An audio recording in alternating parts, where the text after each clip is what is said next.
গাজর ভেজে রেখেছি, সিম ভেজেছি, বিনস ভেজেছি, মটরশুঁটি ভেজেছি, আলু ভাজলাম। এবারে মশলা দিলাম, আদা পেস্ট, হলুদ গুঁড়ো দিলাম, লঙ্কা গুঁড়ো দিলাম, নুন দিলাম, ভাজাগুলোকে একে একে দিয়ে দিলাম।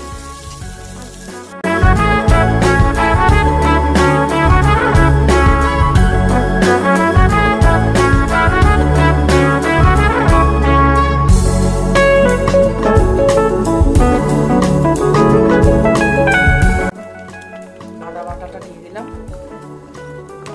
সামান্য চিনি দিলাম, ঘি দিয়ে দিলাম।